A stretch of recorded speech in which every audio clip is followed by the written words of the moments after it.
Well, so many of Alberta's hopes right now are pinned on the continued growth and strength of the energy sector. However, our reliance on those revenues has left us a little bit stretched at the moment. And there is, of course, still some uncertainty about whether major new projects can get fast-tracked. We'll examine the economics of it all. That's next on The Line, Alberta.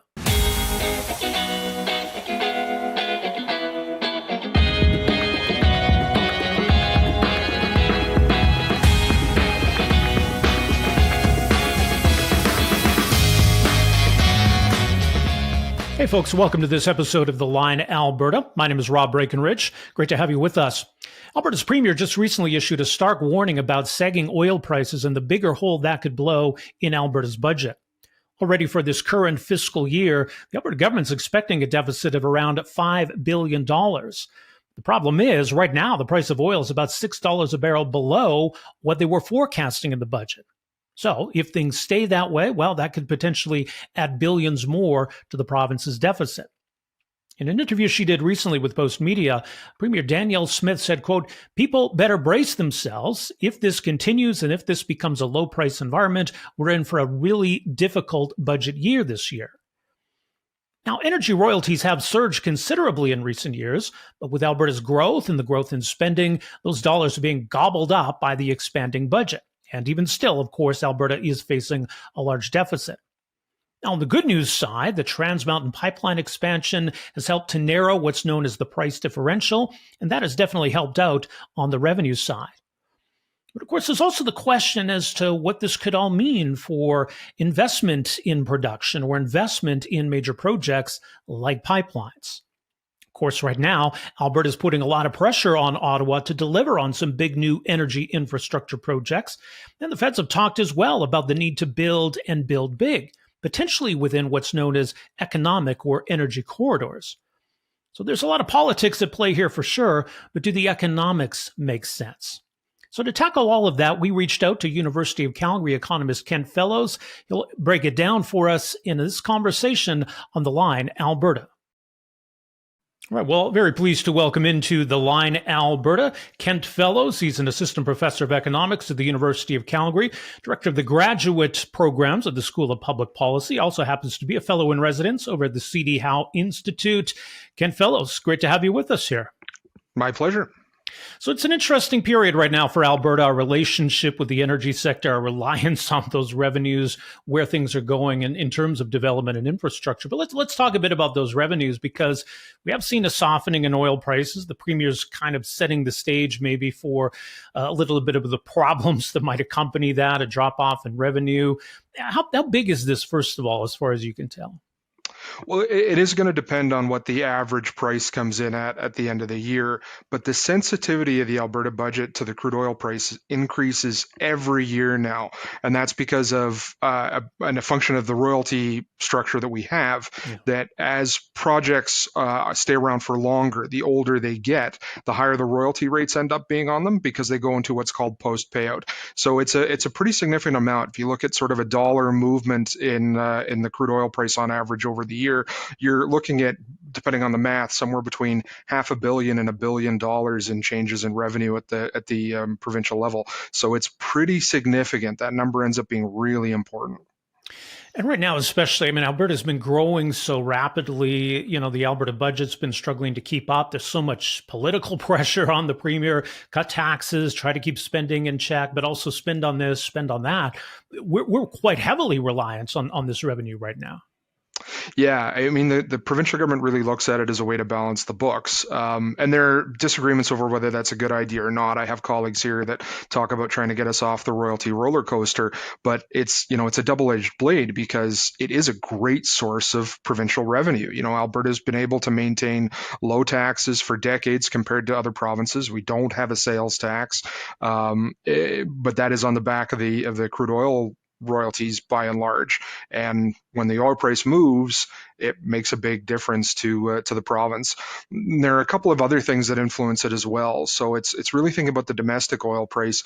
And so we look at world oil prices and what they do, which we have very little control over, obviously. So Brent, which is the big European price, that everyone looks at, and then the West Texas Intermediate price in the U.S. And we are linked to the U.S. market.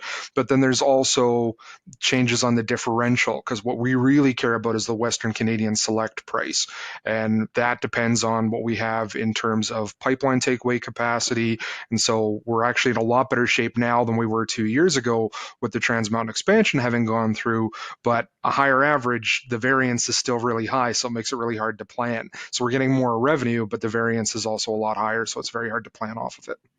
Right. And I think people get confused by that. Like the Alberta budget uses West Texas Intermediate, WTI, as kind of a benchmark, but the Western Canadian Select price is maybe most relevant to us. But why or how are the two linked? Yeah, it's a great question.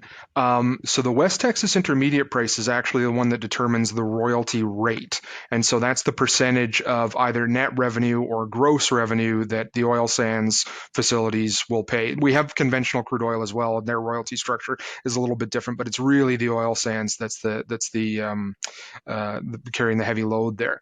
And so as West Texas Intermediate changes, we change the royalty rate that we pay, or that the oil sands firms pay. But the revenues that they get, so sort of the tax base, is determined by the Western Canada Select price, because that's the price, or at least that's the proxy for the price that these individual oil sands projects are receiving for their crude oil. I don't want to go too deep into the rabbit hole, but when we think about crude oil economics, it's really interesting. People who don't know think that everyone is getting Western Canada Select as a price, and they're not. Different oil sands projects are going to get different prices for their oil, but they all kind of move together. So changes in Western Canada Select are pretty indicative of changes in what the actual oil companies are receiving for their crude oil. So there's kind of those two things in determining the revenue they get, which is closely related to WCS, and then the royalty rate they pay out of it, which is related to WTI. And those two prices are related based on the U.S. being our largest export market. So WTI is the benchmark price for the US, and of course they have all these other prices floating around it, but it's the one that everyone kind of tracks. So as it goes up, our price goes up, but there's also a differential between WCS and WTI, and that differential accounts for differences in quality. Our oil is a little bit heavier, it's a little bit harder to refine, and also a transport differential that if we're selling to the States, you got to pay someone to get the oil down there. So that's sort of the Coles Notes version of what is in reality a much more complicated market than that. Right. And typically that price is a bit lower. And it's often said that we sell at a discount to the United States. But is that an oversimplification? I think it is. I mean, we do sell at a discount. We sell cheaper oil, but it's sort of saying like, a Kia sells at a discount to a Mercedes-Benz. Well, it sells at a discount because it's a slightly different thing. And so some of that discount has to do with, like I said, the quality, that it's more expensive to refine. You have to have a little bit better refinery to take the WCS because it's a heavier crude, and then the transportation differential. Trans Mountain expansion, that transportation differential was a lot bigger though, and that's because we had physical problems actually getting crude oil out of the province, that the pipelines were all full. We were shipping on rail, and rail is much more expensive to ship on than pipelines. So sort of that marginal barrel, that most expensive barrel, that differential was a lot larger because of that. So there are a lot of things that go into it. So yeah, we do trade at a discount. Sometimes that discount is driven mostly by quality and transportation. Sometimes there are a few other things going on there, but I wouldn't say that we're in general being treated necessarily unfairly. More market access is always good. Having that Pacific access on the Trans Mountain expansion has certainly been good for the domestic price. So again, lots of stuff that goes into that. Right. Well, yeah. And speaking of Trans Mountain, as we say, I mean, it's certainly helped us export to different markets. But that differential, then, if we say that it's helped close that differential, what are we saying then? So I haven't looked at it in the last couple of weeks. We've got new students starting in the graduate program, so I've been preoccupied with that. But pre-Trans Mountain expansion, those differentials, it was not unheard of for them to get up, over $20, even higher in some months, depending on how tight that market was. And more recently, post-Trans Mountain, we've sort of been in the teens or in the low teens, sort of from my recollection. And it's a really easy number to check. So if people want to fact check me on that and tweet that I'm wrong and I got the number wrong, great. Go and do your own research on that one. It's really easy to find, but it has cut that differential pretty remarkably. But is there an upper limit to that? Because if we talk about maybe the case for the need for new pipelines or even another pipeline to the West Coast, is that to say we can keep shrinking that differential, or are we almost sort of maxing out that capacity anyway? I think it's going to be hard to shrink the transportation differential a whole lot more than we've shrunk it. And that's now down to sort of the physical, the cost of shipping on the pipe. So that transportation differential when we don't have enough pipe is really, you have to do the logistics. So you got to store it somewhere, you got to find rail to hold it, you might have to wait to ship it. If we have a little bit of excess capacity on those pipelines, that part of it goes away. And really the transportation differential then is largely the pipeline toll. And these are regulated prices to ship on pipelines in North America. All of these interprovincial, international pipelines have regulated tolls on them. And so that's pretty well firm. That's pretty fixed. You might be able to vary that a little bit, but as long as you've got some excess capacity in the system, you're really not too bad. I kind of liken it to, if you're driving somewhere and it's a long weekend, if you're coming out of Calgary and you're on Highway 2 is backed up, you can't go any faster, then chances are any other road is going to be backed up as well because you're at peak load. Same thing with the pipeline system, that once you have a little bit of extra, everyone gets to move more freely. And so you want a little bit of that excess capacity baked in. We have that right now. Do we need more of that? Maybe, but I don't think we want to be too optimistic on what that's going to do to price differentials, because price differentials now are basically being determined by the pipeline toll and quality differences. Right. So I guess if we're talking about the need for a new pipeline, it would involve, as you say, capacity, overall capacity, and I guess looking in the future where production is going, right, and trying to make sure that the two stay matched. Yeah, and it's a big chicken and egg problem, especially when you start talking about pipelines. If you don't have the volume to fill a pipeline, it's hard to justify building a pipeline. If you don't have excess pipeline capacity, it's hard justifying a new oil sands projects. And the oil sands are a little bit different than conventional in that realm, because when you bring on a new oil sands project, it's a lot more capacity for production all at once. So conventional production, this is the old style, pump jacks. If you've driven around rural Alberta, when you add a pump jack, you're not adding a whole lot of production. So conventional production, it's a lot of little decisions that make up how much you're actually producing. In the oil sands, you can count the number of oil sands projects there. I used to have the number memorized. I don't right now. But you bring on a new oil sands project, and that's a big chunk of new production capacity. So you need somewhere to put it. Well, if you're building a pipeline, you want to predicate that on that there's going to be new production. So it's really coordinating these things is a big chicken and egg problem, which comes first. It's interesting. And I think pipelines, too, have this added political significance right now because we do have some other options in the interim. We could expand Trans Mountain even further. I've even heard the option of, well, let's use rail. Maybe we can just build some, an export terminal on the West Coast and we just use rail to get product there. Like maybe there are other options we could look at in the shorter term, but there's a lot of emphasis on big new projects right now. Yeah, in terms of the optionality, so you hear people talking about Trans Mountain adding additional capacity without building new pipe. Right. And there's a couple of ways they do that. So there's like logistics changes. They can add additives to the crude oil to reduce the viscosity so they can actually pump it faster. They can put more pumping stations on the existing pipeline to pump it faster. The other pipelines currently in the network, they've already done a lot of that work to try to eke out additional capacity from existing pipe, because we were in a period where we didn't have enough pipe for 10, 15 years. So there was a huge economic advantage for your Enbridge and your TransCanada to try to make sure they were getting every last bit of capacity they could out of the pipelines they were running. So they're actually running pretty efficiently, as I understand it. Trans Mountain might have a little bit of room to add a bit more on the expansion because it's new. And so there's some incremental stuff that could be done there. But it's really going to come down to how much is the option value worth, like being able to send crude oil somewhere that you can't currently send it potentially. And then what do you think is going to happen with production in the future? And is it worth it to take the risk to try to get out ahead of that? I think one other thing that's really important to remember when we're talking about pipelines is, like I said before, the pipeline tolls are all regulated, and they're regulated to limit the profits to the pipeline companies. So if this were completely unregulated private sector, we'd probably have more pipelines than we do right now. But they would sort of get in each other's way a little bit more, and you'd have duplication of costs that you don't necessarily need. And so we regulate them, we protect them from competition to a certain degree, and in exchange for that, we have a government agency that sort of sets the tolls or works with them to set tolls that are just and reasonable. And so the incentives are a little bit muted from that perspective, and yet we still had people who wanted to build pipelines. I haven't heard a lot of private sector interest talking about it right now. I've heard a lot from the province talking about it. Well, that's part of the challenge right now. And I mean, there is, I guess, some political urgency maybe to all of this. It was interesting. And you wrote a piece recently for The Line where you said shortcuts make for long delays. And it's funny because right now we're looking at whether it's Bill C5 or, the opposition or Alberta's premier. They've got some ideas too on how we can speed this up. But what are we leaving out in that conversation? I think the biggest thing here is taking a long-term view. We're hearing a lot of knee-jerk reactions. There's still a lot of displeasure over the last 15 years and the struggles we had in getting new pipeline capacity. We get a win, or the industry gets a win with Trans Mountain expansion, but there were a number that were canceled up until Trans Mountain expansion.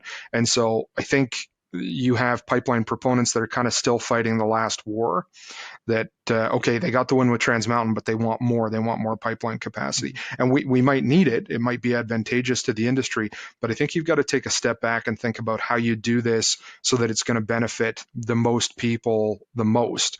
And one of the projects we've been working on here at the School of Public Policy for years now is this idea of transportation and trade corridors. Yeah. And so not just pipelines, but thinking about pipelines, road, rail, telecommunications, and like hydro utility lines. And if you get out ahead of that and you actually plan it properly, it is part of the economy that actually works pretty well with government intervention because the benefits are so diffuse because they go to so many different sectors. So it's really hard for one private proponent to sort of capture the economic value of that in a way that makes sense for them to want to make that investment. You might want a little bit of government leadership there. And I worry that in trying to get these quick wins on pipelines, we're maybe missing the forest for the trees. Well, it's an important point because we've been hearing a lot more about this concept of a corridor. The federal government has talked about it. You've seen a real emphasis recently. Alberta, Saskatchewan, Ontario, maybe kind of Manitoba have talked about it. So, I mean, it sounds like the idea is we sort of set aside a stretch of land, and I guess like things are almost kind of pre-approved within it, or they're treated a little bit differently. How would this work in practice? Yeah, we've talked about this idea of pre-approval. That's rhetoric that we used early on in our studies, and I still believe in that to a certain degree, but important not to steamroll over all the consultation that needs to be done, right? So whether that's Crown Indigenous consultation or that's consultation between provinces, subnational governments, municipal governments, it's really important to have those conversations up front. And so to me, this is about doing that, but trying to do that sort of once, or at least trying to set up an institution to make it easier to do that rather than expecting the private proponents to do it themselves. Lots of people forget that you look at two of the big high-profile pipelines that got canceled. So the Northern Gateway being the most important one, or case canceled, and then delays on Trans Mountain. A lot of those came down to problems with Crown Indigenous relations because the Crown wanted the company to do it, and then they tried to discharge their duty to consult through the regulator, which was the National Energy Board at the time, and the Supreme Court quashed that, right? And so if you're thinking about this just as a physical right-of-way, that's part of it, but I think you're missing the bigger part. And the bigger part is we need an institution here that brings these parties together to do this kind of negotiation. So when I think of resource corridors or energy corridors or trade corridors, whatever you want to call them, I think of the physical right-of-way, and then I think of the institution. How do you set it up? How do you actually govern it? How do you get these different interests to the table together to try to get the most good for the most number of people and make compromises where you can make compromises? So what does that look like? I mean, we're talking about like a new federal department, or what do we mean by that? I mean, I'm the economist, so I'm hoping our political science colleagues can give you a better answer on something like that as we work through some of that. But yeah, I mean, I think it's a intergovernmental agency. I think.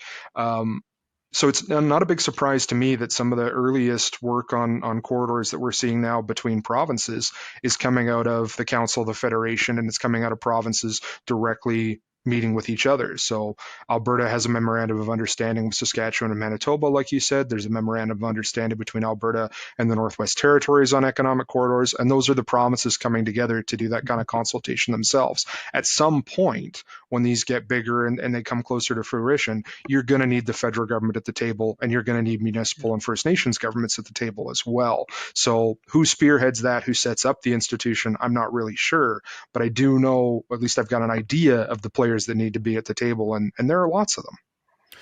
Well, yeah, you need the provinces at the table. I mean, can the provinces do this on their own? If we're talking about adjoining provinces, do you still need the federal government to play a role, or can they just say, "Hey, we're next door neighbors. We can build something between us here"? So it depends on the type of infrastructure, and some of that is federally regulated. I think it's going to be not impossible, but difficult for provinces to do all of this on their own multilaterally without federal involvement. Constitutionally, transportation is supposed to be a federal mandate. That's probably an older way of thinking. And again, I'm got to be careful not to get myself in trouble. I'm an economist, not a constitutional scholar. But stuff like pipelines are federally regulated. As soon as a pipeline crosses a provincial boundary, it's federally regulated. So it makes it easier, certainly, if you've got two provinces that are agreeing on the need for a piece of infrastructure like that. But I think the federal government needs to be involved. And I think the way to get them involved in a way that benefits the provinces is to make their job easy. So if you do a lot of the legwork, provinces, before you involve the federal government, their job is easy. It's not exactly just rubber stamping, but they come in and they see the ideas that have been reconciled between provinces.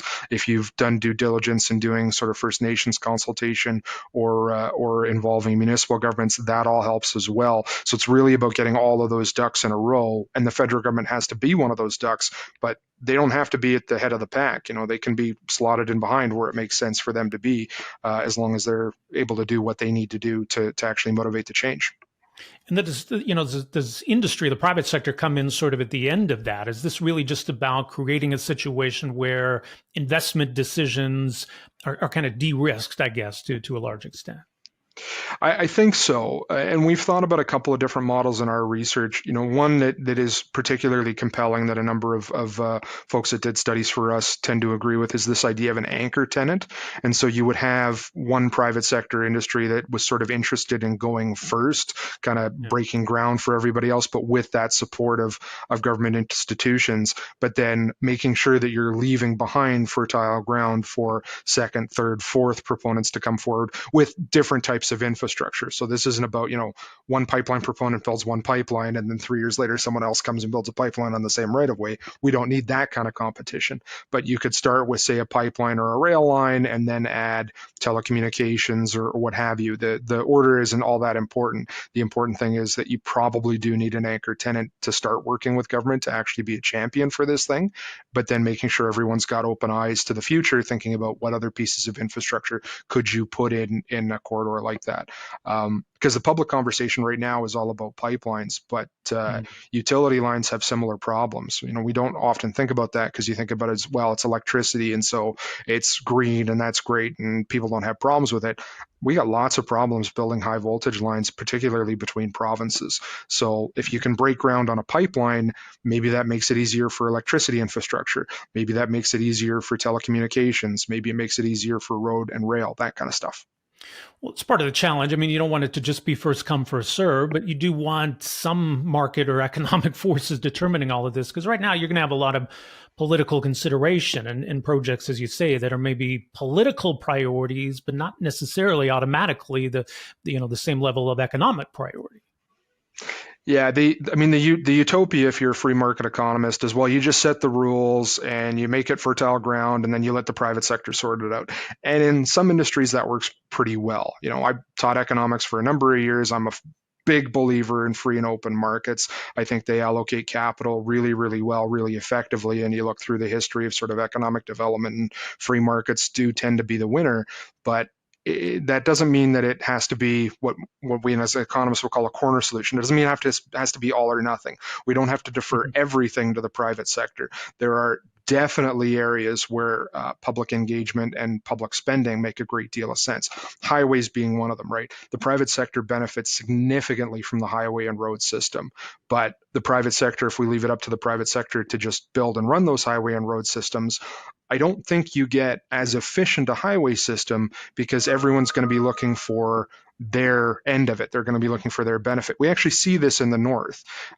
You see when people build roads for new mines, for example, you're going to build a road that makes sense for the mine. You try to keep costs low. You're not detouring to a lot of small communities if you don't have to. You're picking the part on the highway system that's closest to your mine. You're building your road, and then you're done because the road's for you. If you start thinking about this more holistically from sort of a corridor perspective, well, now we really should be talking to these small communities, because if the government can put in a bit of extra money and you can tie into a local community and make their quality of life better, we should absolutely do that. And I think the corridor concept is a more macro way to look at the same thing. How do we get benefits all across the economy? Yes, they're going to be diffuse, but that's great because it helps diversify the economy, both regionally and in terms of the sectors that we're serving. There's just a ton of benefits in that if we get out of the mindset that it has to be the private sector that's making the decisions. Sure, they can make some decisions, but we do need government to play a bit of a role here when we're talking about transportation and the infrastructure of the economy. Well, I think, as you say, and we've been talking about this for years. You've been researching this for a long time. So this didn't just come about in 2025.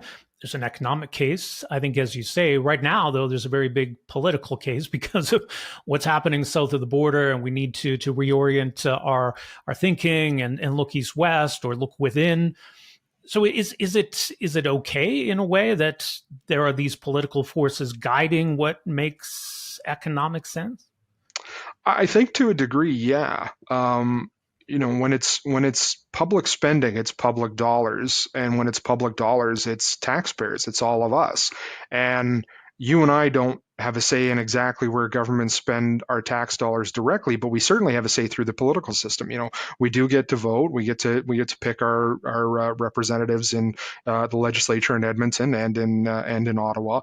And so I think it's healthy to have these conversations at the political level, that if there is something that doesn't make private sector economic sense, something that doesn't provide a return on investment to someone who's going to be taking private money and investing it, but something that would have a big return to the economy, whether that's measured as GDP or measured as welfare or some other metric that's really important to the public, I think it's fine for this to be political decisions to a degree. I just want to help make sure that they're good political decisions, and respecting that, what I think is a priority might not be what you think it's a priority. It might not be what the listeners think as a priority. But hopefully, if we keep our political system working properly, we're going to have governments that make, on balance, good decisions.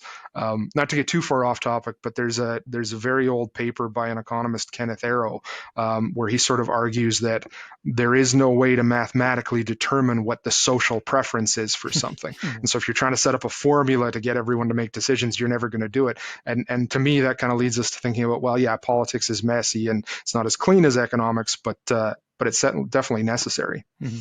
Because I think, with pipelines as an example, we want to get more bitumen to Asia or LNG to Asia, then, okay, there's an economic case for that. How can we make that happen, reasonably in a reasonable amount of time? Something else like, gee, we don't like how Line 5 goes through the United States to Sarnia. Let's have something on the Canadian side. Well, that's not an economic case, is it? That's more, we've got some political considerations to deal with. Yeah, and I think that's why we haven't seen private proponents sort of trying to come forward with a proposal to run a west-east pipeline north of the Great Lakes. That it may be a good idea for Canada if we think about it in terms of energy security or economic security, but we have to decide whether we're willing to spend the money and allocate the resources to it that we need to allocate to it. There is historical precedent for that, though. So the Trans-Canada pipeline, the natural gas pipeline that runs Alberta to Ontario, the part that goes through Northern Ontario, the part that goes through north of the Great Lakes, was actually built with government funds and then leased back to Trans-Canada because the private firm said, oh, this is too expensive, we don't want to build this. And the federal government said, okay, well, we'll build it and lease it to you. It brought down a government. Eventually, that chunk of the pipeline did get sold back to TC Energy, so they are Trans-Canada Pipelines in those days. So they do end up owning it and they do run it now. But there's certainly precedent for doing this, and it's when there are public benefits that the private sector won't see. There is an argument there to make to put public dollars behind it, because it's going to benefit the public, but it doesn't generate a private rate of return. And it seems like we're headed to some big decisions this fall, aren't we? And how C5 is actually going to work. Are there some projects to be identified? How does this all mesh with existing legislation? What does it all look like? What are you going to be watching for the next few months here? I'm definitely going to be watching for lists of projects in the national interest, and I know that some of that stuff has been floated around. I'm going to be looking for sort of a little bit more nerdy, but internal changes that are they shifting departments inside of Transport Canada to try to assess these, that kind of thing. And then looking really closely at provincial, federal, and interprovincial negotiations with each other. Anytime premiers are getting together and anytime premiers are getting together with federal politicians, you can bet that this will be topics of conversations, because individual provinces, of course, if they're thinking a little short-sighted, and there's nothing wrong with this, but they're going to want the investment dollars in their jurisdiction.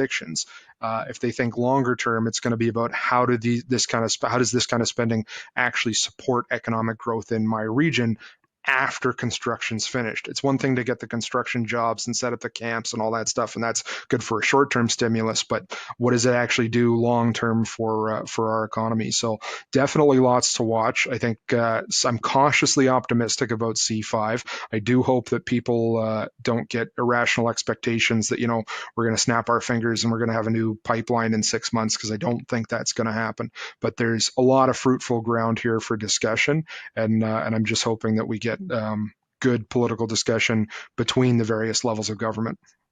Let's hope so. We'll leave it there for now. Professor Fellows, really appreciate the insight on all of this. And again, thank you so much for making some time for us here. It's been my pleasure. Thanks. All right, and our thanks once again to Kent Fellows. He's an assistant professor of economics at the University of Calgary, also with the School of Public Policy at the U of C, and a fellow in residence at the C.D. Howe Institute.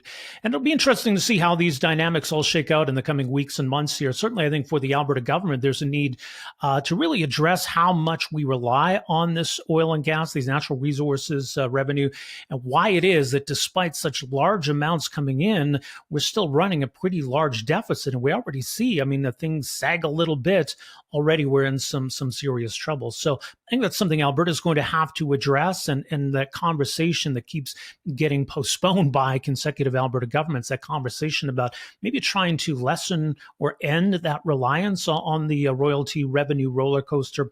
We'll see if that gets any traction. And look, the idea of building new energy infrastructure projects like pipelines or energy terminals, all of that, that's probably not going to affect Alberta's bottom line in the short term, but certainly I think there's an economic case for these projects. So we're seeing some, I think, encouraging things happen with LNG export capacity finally on the West Coast. The idea of building a major new pipeline to the West Coast, that's still a big and open question right now. So the next big thing from Ottawa, of course, is what's going to get identified as projects that are in the national interest. Could that possibly include a new bitumen pipeline, and to where? Right, to the West Coast, because you still got these other factors like, for example, the West Coast tanker ban. So how do we get around all of that, and how is Bill C5 going to work in practice? But of course, the idea of economic corridors is something really interesting. As Ken Fellows talked about, it's something he spent a lot of time researching. There's a lot of really economic value, some real potential in this concept of establishing these corridors. And that might help to fast track some of these projects that we do want to see get built. And not just obviously for political reasons, but for pretty solid, I think, economic reasons. So some big decisions, some big pivotal moments, I think, in a lot of ways for Canada's economy, Alberta's economy in the weeks and months ahead. And that's something we'll continue to follow, of course, on this podcast. Much more from us, of course, at alberta.readtheline.ca. We'll have a piece up this week with a closer look at the situation around Alberta's finances and why the Alberta government's current path maybe isn't sustainable in the longer run. So watch for that. And we'll be back with another episode of The Line Alberta for you coming up next Wednesday. Again, alberta.readtheline.ca. My name is Rob Breakenridge. Thanks so much for joining us on this episode of the Line Alberta Podcast. We'll talk to you next week. Take care.